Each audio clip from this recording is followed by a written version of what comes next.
What's up, people? What's up? What's up? I changed locations. I'm in a different location right now. Still in my room. I just I'm sitting on my bed instead of at the desk because why not? I should change sometimes where I sit and shit like that. Yeah.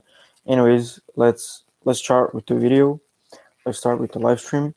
So the chapter is called "Movies Do It, TV Does It. Why don't you do it?" Okay. And the principle is dramatize your ideas. So basically, yeah, just try to dramatize it, and I'm gonna explain through this book how you should and why you should dramatize your ideas. So merely stating a truth isn't enough. The truth has to be more vivid, interesting, dramatic. You have to use showmanship, and you will have to do it if you want more attention, if you want attention. So all of these dramatizes for the viewers the advantages offered by whatever is being sold, and they do get people to buy them. You can dramatize your ideas in business or in any other aspect of your life. You're literally throwing away pennies every time a customer goes through your line. That's what a salesman said to one cashier, and he threw a handful of pennies on the floor because that uh, quickly, like the salesperson, the clerk, quickly got his attention at the moment. The mere words should have been of interest to him, but the sound of pennies hitting the floor really stopped him because he said that he's throwing away pennies, and then he throw away pennies, and that just traumatizes the idea. I hope you get what I'm trying to convey here. It works in life, in home life as well. When the old-time lover proposes to his sweetheart, they just use words of love. No, he went down to his knees. That really showed he meant what he said. We don't propose on our knees anymore. Okay, this doesn't matter actually. If I had not dramatized to him that effect that I really wanted to seek him, I'll probably still be waiting for an appointment. So basically, again, I'm gonna again say the same example I said like a few minutes ago. No, man, it's not over. Maybe soon. It's not over yet. Anyways, so for example, a businessman came to a shop, and he came to a clerk, and he said something along the lines like, "You're throwing away pennies," and then he threw away the pennies because even though the truth should be enough, by you dramatizing the idea of throwing the pennies, that makes that dramatizes the idea that more lasting attention. So the same goes for the proposal. Like you don't just tell, "Hey, like I want to propose to you." No, you actually do something that the person will remember. You get on one knee and shit like that. So okay, I was present. Okay. Mm, anyways, dramatize your ideas. That's the whole point of this chapter. Now I'm gonna go to the next one, and it's called "When Nothing Else Works, Try This." And the principle is throw down a challenge. So Charles Schwab said this: "The way to get things done is to stimulate competition, but we not mean in a sordid money-getting way, but in the desire to excel. The desire to excel, the challenge, throwing down the gauntlet, an infallible way of appealing to people of spirit." So basically, yeah, I think when you throw down a challenge, for example, if you work in a restaurant, uh, I think actually a lot of restaurants have this like employer of the month. Like that's a challenge. So then every person will try to be the best because they want to be on the wall. They want to have their name on the wall. All men have fears, but the brave put down their fears and go forward, sometimes to death, but always to victory. What greater challenge can be offered than the opportunity to overcome those fears? Okay, so uh, I have never found that pay and pay alone would either bring people or hold good people. I think it was the game itself. Yeah. So basically, I agree with this. So if the job is menial, if it's boring, but the pay is good, I most likely won't stay at the job. But if the job is fun to do, if the job is interesting, and even though the pay may be less than my previous job, I would still prefer a job that I don't like to work, but the pay is higher. Okay. The one major factor that motivates people was the work itself. If the work was exciting and interesting, the workers looked forward to doing it and was motivated to do a good job. That is what every successful person loves: the game, the chance for self-expression. This is what Gary Vee talks a lot about. So he talks, for example, he says people would much rather cry in a f- he would people would rather cry in a no sorry people would much rather be happy in a Toyota than cry in Ferrari, like something along those lines. So basically, what I'm trying to convey is that work, and as he says here, the game, the process of working, the process of getting better, I think means much more to people than just the money. Of course, if you work for like a few months in a shitty job, but the pay is high, of course you're gonna work that job because it's a high pay. But in the long term, like 2 years, 3 years, 5 years, 10 years, I think it's hard for people to just work a shitty job even though it's well paid. I mean, some do that, but like, what can you do? Not everybody is the same. The chance to prove his or her worth, to excel, to win. The desire for a feeling of importance, basically. The desire to excel. So the principle is throw down a challenge. So in a nutshell, today's lesson, yesterday's lesson, and the lesson before that. So the two last lessons and this lesson, in a nutshell, how to win people to your way of thinking. First principle: the only way to get the best out of an argument is to avoid it. Principle two: show respect for the other person's opinions. My bad. Show respect for the other person's opinions. Never say you're wrong. Principle three: if you're wrong, admit it quickly and empathetically. Principle four: begin in a friendly way. Principle five: get the other person saying yes, yes immediately. Principle six: let the other person do a great deal of talking. Principle seven: let the other person feel that the idea is his or hers. Principle eight: try honestly to see things from the other person's point of view. Principle nine: be sympathetic and win the other person's ideas and desires. Principle 10: appeal to the nobler motives. Principle 11: dramatize your ideas. And principle 12: throw down a challenge. So that is how to win uh, people to way of thinking. Now we move on to how to be a leader. Let me read the correct part 4: be a leader. How to change people without giving offense or arousing resentment. So basically, if you have to criticize, if you have to condemn, basically how to do it in a better way. And principles, the principles for this is, so be a leader. A leader's job often includes changing your people's attitude and behavior. Some suggestions to accomplish this are, so the principles are: begin with praise and honest appreciation. Call attention to people's mistakes indirectly. Talk about your own mistakes before criticizing the other person. Ask questions instead of giving direct orders. Let the other person save face. Praise the slightest improvement and praise every improvement. Be hearty in your appreciation and lavish in your praise. Give the other person a fine reputation to live up to. Use encouragement, make the fault seem easy to correct, and make the other person happy about doing the thing you suggest. So let's begin with the first one. And after that, I'm gonna probably finish the stream. It's gonna be a very short live stream. So if you must find fault, this is the way to begin. So it is always easier to listen to unpleasant things after we have heard some praise or good points. So basically, it's like the hamburger method that I talked about in one of my videos. First, start with something positive, then say what you were intending to say, but say so that it doesn't sound fake, the thing that you said positive. So instead of saying, I like how you do this, but you should improve on this.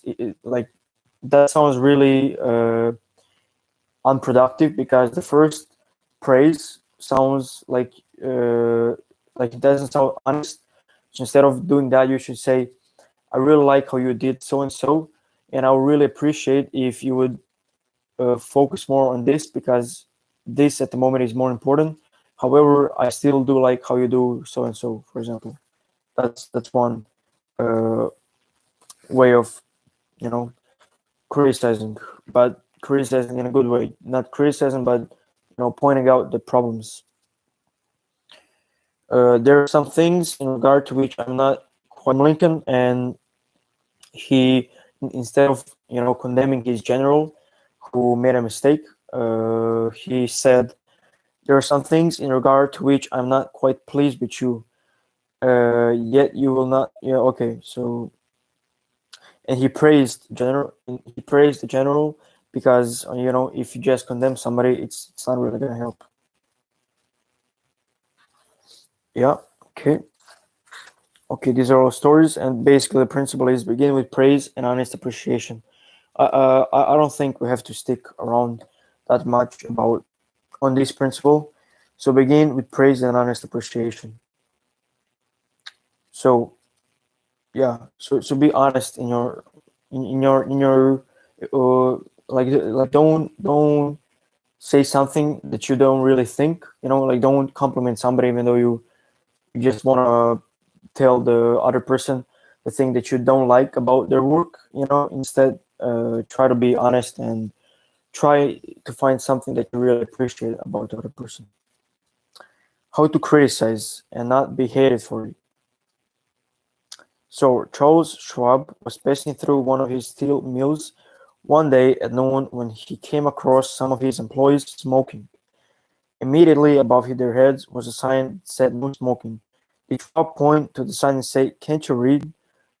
No, he didn't. He didn't because like that would just be condemnation. That would just be criticizing. And we learned the first like lesson we shouldn't do that. Mm, he walked over to the men, handed each one a cigar, and said, "I'll appreciate it, boys, if you will smoke these on the outside." They knew that they broke the rule, and they admired him because he said nothing about it, gave them a little present, and made them feel important. So even though he knows that they made a mistake, he didn't try to criticize them, condemn them. He didn't say like move from this area because this is just a smoking area and you're breaking the rule. He gave them something so that he could gain something in return. You know, usually when you want something, when you want to gain something, you will have to give something in return. Okay. Many people begin their criticism with sincere praise followed by the word "but." Like, okay, this is the thing that I'm talking about. Many people begin their criticism with sincere praise followed by the word "but." So if you say, "I like so and so about you, but," that seems that like after the "but," the word "but," it seems insincere, uh, like the previous statement that you said. For example, in trying to change a child's careless attitude towards studies, we might say, "We're really proud of you, Johnny." Let's say, "Johnny, we're really proud of you, Johnny, for raising your grades this term. But if you had worked harder on your algebra, the results would have been better." In this case, Johnny might feel encouraged until he heard the word "but." He might then question the sincerity of the original praise. To him, the praise seemed only to be contrived, leading to a critical interference or failure. So basically, he felt like people in the same situation as Johnny feels like the person just said the first thing just to ease up into the criticism. He feels like the praise wasn't sincere enough. To him, the praise seemed only to be contrived, leading to critical interference of failure. Credibility would be stained, and he probably would not achieve our objectives and changing Johnny's attitude towards his studies. So basically, that way is not the best way to approach to change somebody. This could be easily overcame. This could be easily overcome by changing the word "but" to "and." So change the word "but" to "and" instead of saying "I like so and so about blah blah blah," whatever.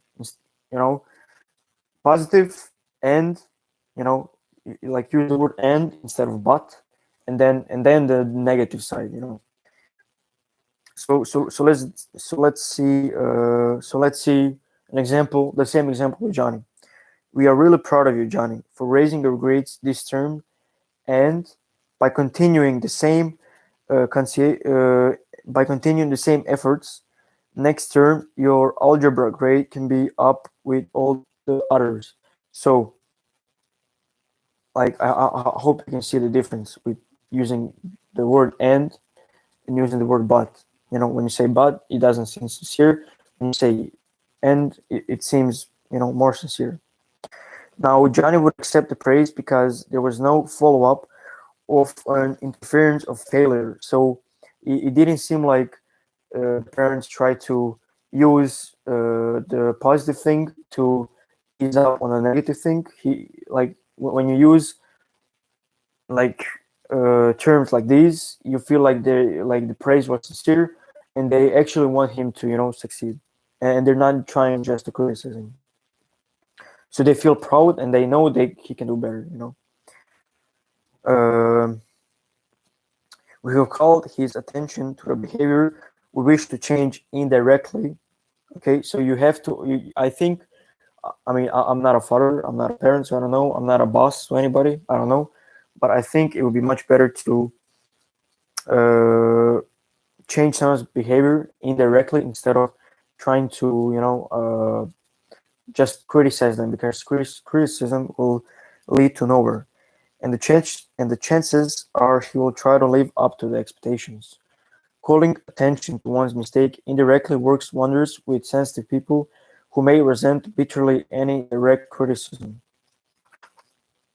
So the principle is call attention to people's mistakes indirectly.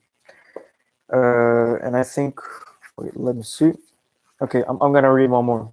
I thought this was gonna be a very short stream because I'm not feeling like live streaming today, but it seems that even though I still don't feel like talking live streaming, it seems that you know I'm just gonna finish this one.